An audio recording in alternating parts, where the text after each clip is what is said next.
السلام علیکم ورحمۃ اللہ وبرکاتہ نحمدہ ونصلی علی رسولہ الکریم اما بعد فاعوذ باللہ من الشیطان الرجیم بسم اللہ الرحمن الرحیم رب اشرح لی صدری ویسر لی امری واحلل عقدۃ من لسانی یفقہوا قولی رب یسر ولا تعسر وتمم بالخیر اللہم ارحمنی بالقرآن العظیم۔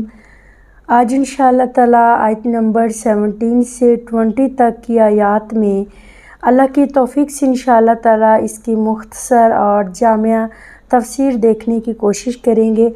نوٹ بک اور پینسل آپ کے ساتھ ہو، اہم پوائنٹ کو کبھی بھی مس نہ کیجیے گا۔ جتنے آپ اہم پوائنٹ کو نوٹ کریں گی اور خوب غور و فکر اور توجہ کے ساتھ سنیں گی، فیڈ بیک اور پریکٹیکل آپ کے لیے اتنا ہی زیادہ آسان ہو جائے گا۔ شروع اللہ کے نام سے جو بڑا ہی مہربان نہایت ہی رحم والا ہے۔ آیت نمبر 17 سے 20 تک رکوع نمبر 2 ہے۔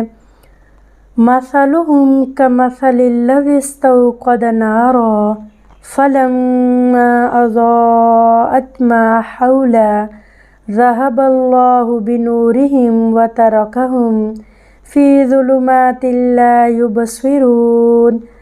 ان کی مثال اس شخص کی طرح ہے جس نے آگ بھڑکائی، تو جب اس نے اس کے ارد گرد کی چیزوں کو روشن کر دیا تو اللہ تعالیٰ ان کے نور کو لے گیا اور انہیں اندھیروں میں چھوڑ دیا کہ وہ نہیں دیکھتے۔ ان کی مثال اللہ تعالیٰ نے اس آیت کے اندر ایک مثال بیان کی ہے، تو یہ بھی اللہ تعالیٰ کا ایک خوبصورت انداز اور طریقہ ہے کہ اللہ رب العزت بعض دفعہ قرآن پاک میں مثالوں سے وضاحت کرتے ہیں، چونکہ انسانی فطرت میں ہے کہ مثال سے، ایگزامپل سے انسان جلدی سمجھتا ہے۔ تو الحمدللہ اللہ تعالیٰ کا طریقہ بھی بڑا خوبصورت اور انتہائی سادہ اور آسان ہے۔ تو یہ دوسرا رکوع چونکہ منافقین کی خصلتوں اور عادتوں کے بارے میں ہے، تو اب اللہ تعالیٰ نے منافقت کو واضح کرنے کے لیے اللہ رب العزت نے ان کی مثالیں بیان کی ہیں۔ سیدنا عبداللہ ابن مسعود رضی اللہ تعالیٰ عنہ اور دیگر صحابہ کرام رضی اللہ تعالیٰ عنہم اجمعین نے اس آیت کی یہ وضاحت کی ہے کہ جب نبی صلی اللہ علیہ وسلم مدینہ آئے تو کچھ لوگ مسلمان ہو گئے، لیکن جلد ہی وہ منافق ہو گئے۔ پھر ان کے اس عمل کو اللہ تعالیٰ نے ایک مثال سے بیان کیا۔ ایسے لوگوں کی مثال اس طرح ہے جیسے وہ اندھیرے میں ہوں تو ایک شخص نے روشنی جلائی جس سے ماحول روشن ہو گیا، یعنی فائدہ مند اور نقصان دہ چیزیں واضح ہو گئیں، تو روشنی بجھ گئی اور سب پھر اندھیرے میں چلے گئے۔ یعنی منافق پہلے شرک کے اندھیرے میں تھے، پھر مسلمان ہو کر روشنی میں آ گئے، حلال حرام اور خیر و شر کو پہچان گئے، پھر دوبارہ کفر اور نفاق کی طرف لوٹ گئے، تو گویا ساری روشنی جاتی رہی۔ فلما اضاءت ما حوله ذهب الله بنورهم وتركهم في ظلمات لا يبصرون۔ اضاءت ما حوله اس نے اس کے ارد گرد کی چیزوں کو روشن کر دیا، اس سے مراد ان کا مومنوں اور ہدایت کی طرف بڑھنا ہے۔ تو ذهب اللہ بنورہم، اللہ تعالیٰ ان کے نور کو لے گیا۔ نور سے مراد ان کا کافروں اور گمراہی کی طرف بڑھنا ہے۔ منافقوں نے اہل ایمان کی آگ سے، یعنی ان کے ایمان سے روشنی حاصل کی، کیونکہ ان کے پاس ایمان نہیں تھا۔ وقتی طور پر انہوں نے اپنے حالات کو محفوظ کر لیا، دنیا میں انہیں امن مل گیا، لیکن اچانک ان کو موت آ گئی، یوں اللہ تعالیٰ ان سے روشنی لے گیا۔ موت نے ان پر اندھیرا یعنی عذاب اور غم مسلط کر دیا۔ کفر، نفاق اور گناہوں کے اندھیروں نے انہیں اپنی لپیٹ میں لے لیا، اس کے بعد انہیں جہنم کے اندھیروں میں رہنے دیا۔ آیت نمبر 18 دیکھیے گا۔ صم بکم عمي فهم لا يرجعون۔ وہ بہرے ہیں، گونگے ہیں، اندھے ہیں سو وہ نہیں پلٹتے۔ اللہ تعالیٰ نے منافق کے بارے میں واضح فرمایا، سمن، وہ بھلائی کی بات سننے سے بہرے ہیں۔ اب وہ اگر دیکھا جائے فزیکلی طور پہ تو وہ بہرے نہیں ہیں، ان کو ہر بات ہی سنائی دیتی ہے، لیکن بھلائی اور قرآن کی بات سننے سے وہ بہرے ہیں۔ وہ بھلائی کی بات کہنے سے گونگے بھی ہیں، اور وہ بھلائی اور قرآن اور خیر کی بات دیکھنے سے اندھے بھی ہیں۔ دراصل اس نے بھلائی کی، خیر کی، حق کی پہچان کھو دی، فَهُمْ لَا يَرْجِعُونَ، اس لیے اب وہ واپس نہیں لوٹ گئے۔ اب یہ دیکھیں گے کہ قرآن مجید کن کو بہرا، گونگا اور اندھا کہتا ہے، تو یہ تو صاف واضح ہے کہ قرآن مجید نے اس انسان کو بہرا کہا جو کان رکھتے ہوئے بھی بہرا ہے، حق سچی بات کو نہیں مانتا۔ اللہ تعالیٰ نے اس بات کا قرآن مجید میں سب سے اچھی طرح اس کی وضاحت فرمائی، اور اس کے رسول کی بات بھی، اور اسی طرح پھر فرمایا کہ اس کے نفع مند علم کے معاملے میں منافق بندہ بہرا بن جاتا ہے۔ اسی طرح سے رسول اللہ صلی اللہ علیہ وآلہ وسلم کی بڑی پیاری حدیث ہے۔ نبی کریم صلی اللہ علیہ وسلم نے فرمایا، اللہ تعالیٰ جس کے ساتھ بھلائی کا ارادہ کرتا ہے اسے دین کی سمجھ عطا فرما دیتا ہے۔ اصلاً منافق کے ساتھ اللہ بھلائی کا ارادہ نہیں فرماتے، اس لیے وہ حق سننے سے بہرے، حق کہنے سے گونگے اور دیکھنے سے اندھے بن جاتے ہیں۔ اور اسی طرح سے پھر دیکھیے قرآن مجید اس انسان کو اندھا کہتا ہے جو آنکھیں رکھنے کے باوجود حق اور سچ کو اور اللہ تعالیٰ کی دی ہوئی روشنی اور ہدایت کو نہیں دیکھتا۔ ہمارے طرز میں اور قرآن پاک کے طرز گفتگو میں بڑا فرق ہے۔ ہم اس شخص کو اندھا، بہرا، گونگا کہتے ہیں جس کو فزیکلی طور پہ اندھا بھی ہے، بہرا بھی ہے، گونگا بھی ہے، بول بھی نہیں سکتا، تو قرآن پاک کسی اور کہہ رہا ہے کہ وہ کوئی اور انسان ہے جس کو قرآن پاک نے اندھا بھی کہا، آنکھیں بھی ہیں، نظر بھی آتا ہے، بہرا کہا، سنتا بھی ہے لیکن اس کے باوجود بہرا ہے۔ تو یہ ایک بڑی دل کھولنے والی باتیں ہیں۔ تو اللہ تعالیٰ فرماتے ہیں کہ یہ وہ افراد ہیں جنہوں نے ہدایت یعنی اللہ تعالیٰ کی رہنمائی پر چلنے کی بجائے گمراہی یعنی دل کی ماننے اور اپنی مرضی کرنے کا فیصلہ کر لیا ہے۔ اس لیے اب یہ اللہ تعالیٰ کی طرف یعنی اس کے دین اسلام کی طرف نہیں پلٹیں گے، بلکہ ہمیشہ اپنے ہی نفس اور اپنی ہی مرضی پر چلتے رہیں گے۔ تو اگر دیکھا جائے تو قرآن پاک میں منافقوں کی یہ پہلی مثال ہے جو اللہ تعالیٰ نے بیان کی، کہ جو دل سے اسلام کے احکامات پر عمل کرنے سے انکار کرنے والے ہیں۔ ایک دیکھا جائے تو پیدائشی طور پر تو وہ مسلمان گھرانے میں ہی پیدا ہوئے ہیں، لیکن انہوں نے شعوری اسلام قبول نہیں کیا، اسلام کے احکامات کو نہیں سیکھا اور کسی وقتی مصلحت کی وجہ سے اسلام قبول کر لیا، لہذا اب اسلام پر دل مطمئن نہیں۔ ایسے لوگوں کا دل اللہ تعالیٰ کے احکامات کا انکار کرتا ہے۔ پھر اسی طرح اللہ نے ایک اور بڑی پیاری مثال دی آیت نمبر 19 میں، او کصیب من السماء فیہ ظلمات ورعد وبرق یجعلون اصابعهم فی آذانهم من الصواعق حذر الموت واللہ محیط بالکافرین۔ یا آسمان سے موسلا دھار بارش جس میں تاریکیاں ہیں، گرج اور چمک ہے، اور وہ موت کے ڈر سے کڑکنے والی بجلیوں سے اپنی انگلیاں اپنے کانوں میں ڈالتے ہیں، اور اللہ تعالیٰ کافروں کو گھیرنے والا ہے۔ اللہ تعالیٰ نے مثال دی ہے کہ وہ اس شخص کی طرح ہے جس پر موسلا دھار بارش ہو رہی ہو، اللہ تعالیٰ کی وحی جو موسلا دھار بارش کی طرح آسمان سے نازل ہو رہی ہے۔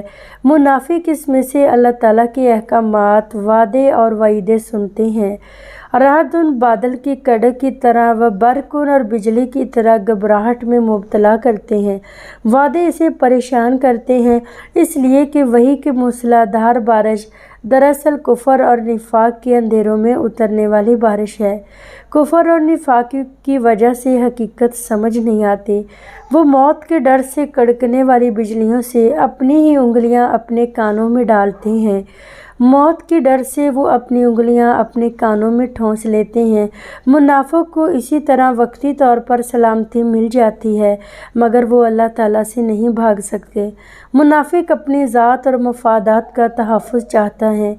جب کبھی حق کی دعوت اٹھتی ہے تو جہاں ایک طرف انسانوں کے لیے یہ دعوت کامیابی کے دروازے کھولتی ہے، وہیں دوسری طرف کچھ انسان خوف میں مبتلا ہو جاتے ہیں۔ پھر ہر ایک کو اپنے رسم و رواج چھوڑنے سے ڈر لگتا ہے، یہیں سے وہ حق پر عمل پیرا ہونے سے ڈر جاتے ہیں۔ ایک طرف تو وہ قرآن مجید کی بات سنتے ہیں اور دل میں تھوڑی سی گنجائش پیدا ہوتی ہے، دوسری طرف اپنے دوستوں سے ملتے ہیں تو گھبرا اٹھتے ہیں، اور اسی گھبراہٹ میں ایک ہی حل نظر آتا ہے کہ اللہ کی کتاب کو، حق کی دعوت کو نہ سنیں۔ واللہ محیط بالکافرین، اللہ کافروں کو گھیرنے والا ہے۔ اللہ تعالیٰ کی پکڑ سے کون بھاگ سکتا ہے؟ کون ہے جو اللہ سبحانہ و تعالیٰ کو عاجز کر سکے؟ اللہ تعالیٰ نے منافقوں کے اعمال کو ان کے اعمال ناموں میں محفوظ کر دیا ہے۔ دراصل دیکھا جائے تو اللہ تعالیٰ کافروں اور منافقوں کو ہر طرف سے گھیرے ہوئے ہے۔ وہ اپنی قوتوں اور قدرتوں سے کافروں کو گھیرے میں لینے والا ہے۔ مثلاً اللہ تعالیٰ کے فرشتے ہر بات، ہر سوچ اور ہر کام کو ریکارڈ کر رہے ہیں جس کا اس نے حساب لینا ہے اور انجام تک پہنچنا ہے۔ پھر اللہ تعالیٰ نے انسان کی محدود زندگی کو گھیرے میں لے رکھا ہے اور ہر آنے والے لمحے میں موت قریب آ رہی ہے۔ آیت نمبر 20، یکاد البرق یخطف ابصارہم کلما اضاء لہم مشوا فیہ واذا اظلم علیہم قاموا وَلَوْ شَاءَ اللَّهُ لَذَهَبَ بِسَمْعِهِمْ وَأَبْصَارِهِمْ إِنَّ اللَّهَ عَلَى كُلِّ شَيْءٍ قَدِيرٌ۔ قریب ہے کہ بجلی ان کی نگاہیں اچکلے، جب کبھی ان کے لیے روشنی کرتی ہے تو وہ اس میں چل پڑتے ہیں، جب ان کے لیے اندھیرا کرتی ہے تو وہ کھڑے ہو جاتے ہیں۔ اگر اللہ چاہتا تو ضرور ان کی سماعت اور ان کی بصارت کو لے جاتا۔ یقیناً اللہ ہر چیز پر پوری قدرت رکھنے والا ہے۔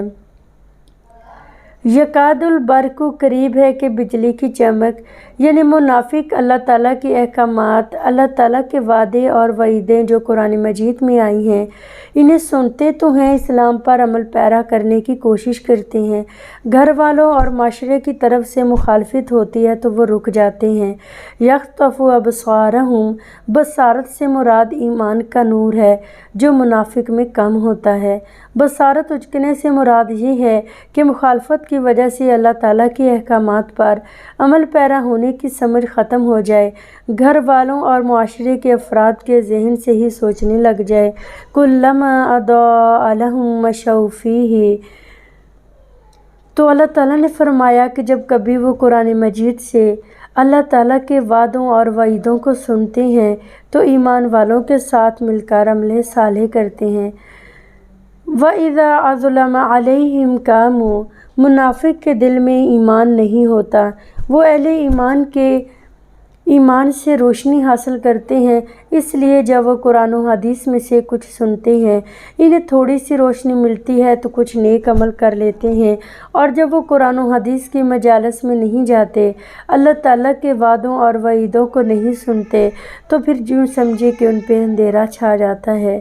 منافق پر روشنی سے مراد یہ ہے کہ قرآن پاک کی تعلیمات سنتے ہوئے، پڑھتے ہوئے کسی بات کا سمجھ آ جانا۔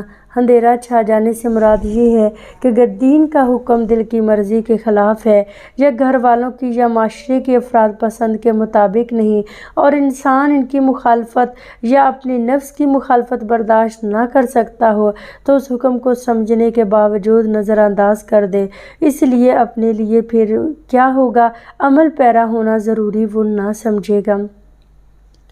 پھر اللہ نے فرمایا وَلَوْ شَاءَ اللَّهُ لَذَهَبَ بِسَمْعِهِمْ وَأَبْصَارِهِمْ، اللہ تعالیٰ نے نفع مند علم یعنی قرآن و حدیث سننے سے بہرے بننے والوں، حق دیکھنے سے اندھے بننے والوں، جنہوں نے اپنے ایمان کے راستے بند کر دیے، ان کو تنبیہ کی ہے کہ وہ جب چاہے اپنی دی ہوئی صلاحیتوں کو واپس لے سکتا ہے، اس لیے اس کے عذاب سے بے خوف نہ ہو جاؤ، شر اور نفاق سے باز آ جاؤ۔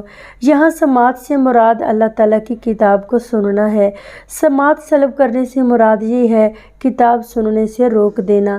اللہ تعالیٰ چاہتا تو اپنے احکامات کو نظر انداز کرنے والے کو کتاب سننے سے بھی روک دیتا، لیکن وہ سن کر عمل نہ کرنے والے کو سننے سے نہیں روکتا۔ یہ اس کی مہربانی ہے، کوئی جتنا کام کرنا چاہتا ہے اسے اتنا ہی کام کرنے کی توفیق دے دیتا ہے۔ پھر یوں دیکھا جائے تو اسلام پر عمل پیرا ہونے کے راستے میں بہت ساری رکاوٹیں بھی آتی ہیں، جیسے گھر والوں کی مخالفت، معاشرے کی مخالفت، اور سب سے بڑی رکاوٹ خود انسان کے اپنے اندر سے آتی ہے۔ مثال کے طور پر خوف، اس بات کا خوف کہ کہیں میں لوگوں کی نظروں سے گر نہ جاؤں۔ تعصب، جب ایک انسان اللہ تعالیٰ کے حکم کو، اس کے دین کو کسی انسان سے سنتا ہے تو وہ اس کو انسان کی بات سمجھ لیتا ہے، اور یوں یہ تعصب اسلام پر عمل پیرا ہونے کے راستے کی رکاوٹ بن جاتا ہے۔ ان اللہ علی کل شیء قدیر، اللہ ہر چیز پر قادر ہے، اس سے کوئی بھاگ نہیں سکتا، اسے کوئی عاجز نہیں کر سکتا، اس کے ارادوں کے آگے کوئی رکاوٹ نہیں بن سکتا، اس کے فیصلے نافذ ہو کر رہتے ہیں۔ جب وہ کوئی کام کرنا چاہتا ہے تو کر گزرتا ہے، اس کو روکنے والا کوئی نہیں، اس کی مدد کرنے والا کوئی نہیں، اس کی مخالفت کرنے والا کوئی نہیں۔ اللہ تعالیٰ نے منافقوں کے حصے بصارت اور حصے سماعت سلب کر لینے سے اپنی قدرت کا یقین دلایا ہے کہ اگر ان میں حق کو قبول کرنے کی طلب نہیں ہے تو اللہ تعالیٰ انہیں ان کے حالات کے حوالے کر دیتا ہے۔ اللہ تعالیٰ نے کانوں اور آنکھوں کو بیکار کر دینے کی قوت سے اپنے قدیر ہونے کا شعور دلایا ہے کہ اللہ جو چاہے کر سکتا ہے۔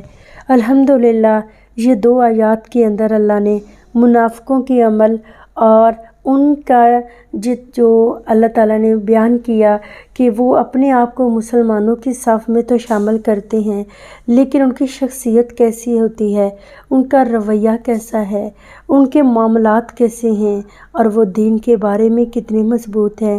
اللہ تعالیٰ نے یوں دیکھا جائے تو کتنی پیاری دونوں مثالیں دے کر منافقت کو بہت ہی اوپنلی کھول دیا ہے۔ کوشش کریں اپنے اندر منافقت کو ختم کرنی ہے، اپنے رویوں کے اندر۔ جب ہم منافقت والے دلوں سے قرآن پڑھیں گے تو یقین جانیے قرآن دلوں تک نہیں پہنچے گا، جسٹ وہ ڈگری تک ہی محدود ہو کر رہ جائے گا، اچھی آوازوں تک پڑھتے ہوئے قرآن حلق تک ہی اٹک جائے گا۔ کوشش کریں اس کتاب سے رشتہ، کنیکشن آف ہارٹ کریں، دل سے کنیکشن اس کتاب کا ہو جائے تو امید ہے انشاءاللہ ہم اس قرآن کی روشنی کو پانے اور سمجھنے میں کامیاب ہو جائیں گے۔ سبحانک اللہم و بحمدک، نشہد ان لا الہ الا انت، نستغفرک و نتوب الیک۔ السلام علیکم ورحمۃ اللہ وبرکاتہ۔